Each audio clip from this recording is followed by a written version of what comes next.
wanted to talk about electric scooters, and it's interesting because I saw this video about it, and I wanted to know your thoughts about it. So, did you know Lime, right? Yeah. You know Lime scooter. Have you ever been on a Lime scooter? I think I have, yeah. So, what are your opinions on it? I think it was convenient when I needed it, but like I haven't really used them lately, I guess. You know, so interesting fact, and this is the reason why I wanted to bring it up. I'm actually, you know that San Francisco, right? Yeah. San Francisco, for the most part, banned these scooters. Oh, really? Yes. So, I think it was Lime, because there was three major ones. It was like Lime, Spin, and then there was like Uber. I knew the Uber had one. So, I think it was Lime that came out. Or Bird, yeah, Bird too. I actually think it was, one of them came out and said that San Francisco was one of the places that had the most theft on these scooters. Yes, but the whole reason too why they banned it in large part was because of the city had issues with the scooters just being all over the place. Oh, yeah, like they're trash. Yes, so it's interestingly enough that I think that it's a pretty good technology. It's pretty good to use one of these scooters because it's easy mobility. You don't need to have a car. It's all like, for the most part, it's all electric. Yeah.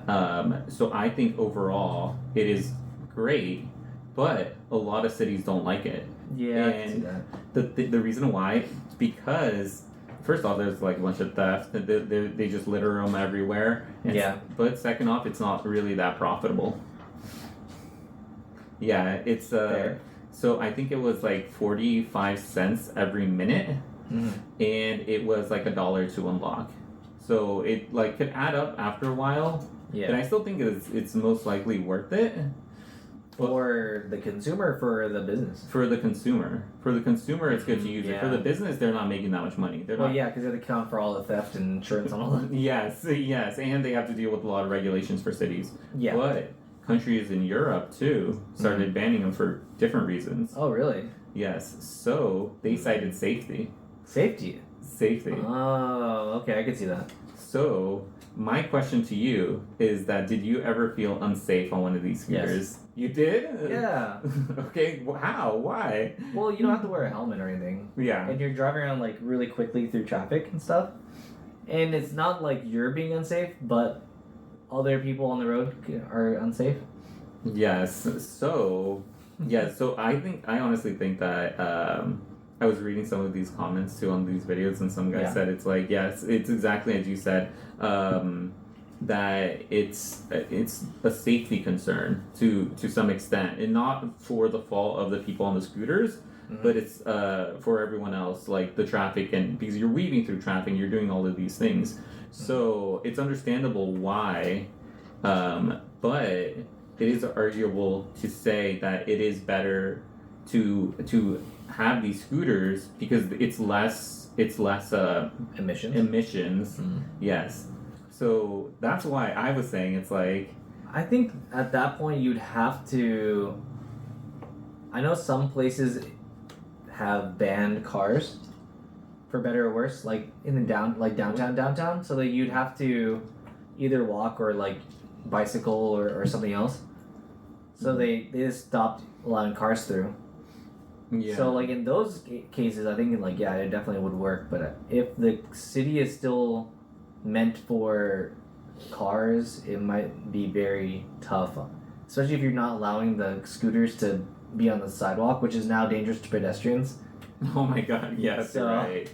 It's I think it's so crazy, and I do want to say this. It's because there was news articles also that's saying that they found scooters under like the Bay Bridge. Oh. Like people chuck them over. Nice. Yeah. So makes sense. So it's yeah. I think if they were able to be like more like I would say like some electric bikes have like their own docking stations. Like if it had something like that, it would probably be a little bit better. Like another way to easily track and make sure that these are all accounted for. I think they can track it. That's how they know they're gone. It's like they track you and say, oh, it's in another one's in the bay. Oh my God, yes. It's gone. But But I mean, like, if it had its own docking station, or if they charged you for, I think they if you do. threw it off? Yeah, or something. I don't know. I don't think they do. Especially because like it's harder for a bike because it's this large and really heavy. But like a scooter, you can just pick up. Oh my. Yes. Like, you don't even have to rent it to pick it up and take it. Oh, you're right. You're right. It doesn't have a locking. Yeah, because like for the bicycles, the way they get around it is that they don't stop charging you until you dock it back at a station. Yes. So if you rented it, you're not going to stop until you dock it. You're not going to throw it into the bay and keep getting charged because it needs a credit card to account so they know who you are. So my hot take, by the way, I have a hot take on this, that I think that they should have done a better job initially to plan out like what you said, like a docking station, like a bike. Oh. Because like you said, it's like people could just grab them. But I feel like that's like the market pitch too. It's like just grab and go. Oh yeah, true. It's like, oh, I see a scooter, I have the app, I scan the thing, I take off and go. Yeah. Like, I think they focused really heavily on the ease of use versus like the other logistical nonsense. Yeah, I think both are important. Yeah.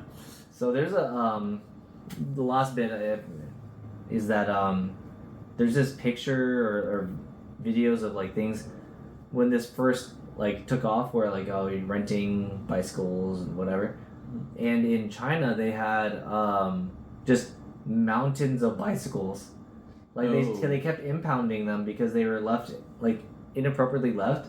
So the city was like impounding all these like bicycles, and it's just like a pile, a huge lot just full of these electric bicycles, like, or rental bicycles. So wait. So yes, they were. So it was a rental. It was all rental, right? Yes. That's crazy. They're like, oh, you left this here, you can't leave this here. They just took it and they put it into their lot. Oh my god. And then the company is like, I'm not paying for that. No, they just left it there. That's crazy. Yeah, it's wild. I could see. Yeah, that's like the e-scooters are the modern day equivalent of that. Or I guess if they were electric bikes, it's the same thing. Yeah. I just thought it was an interesting story, especially because it was like in San Francisco. Like a lot of it centered around San Francisco and like their like fan of it. Throwing them. Yeah, it's crazy. But it makes sense. You can easily see that. You can see that happening. Don't look at me. I'm not tossing these scooters over there. Okay. I mean, I didn't know about this, but I mean, you obviously knew. Yeah, no, but it is good. Like this is like the last bit. This is good? No. This is the last bit. Like I think that these scooters are like overall good because of the emissions, and it's more easier to travel. But I do understand that like the people do have safety concerns. You should be wearing a helmet, and I think that it should be more properly stored. That's just my 2 cents on that. Yeah, if you're able to like get rid of some traffic on the road, it's always good, especially in like heavily congested areas. Like if they don't have to go call a taxi or an Uber or Lyft, and they can then just instead use a scooter. It's probably better, especially if it's going like a couple blocks down the road. Yeah, I think it's just easier. Yeah, like you said, it's like if you don't have to use a car and you can just use a scooter.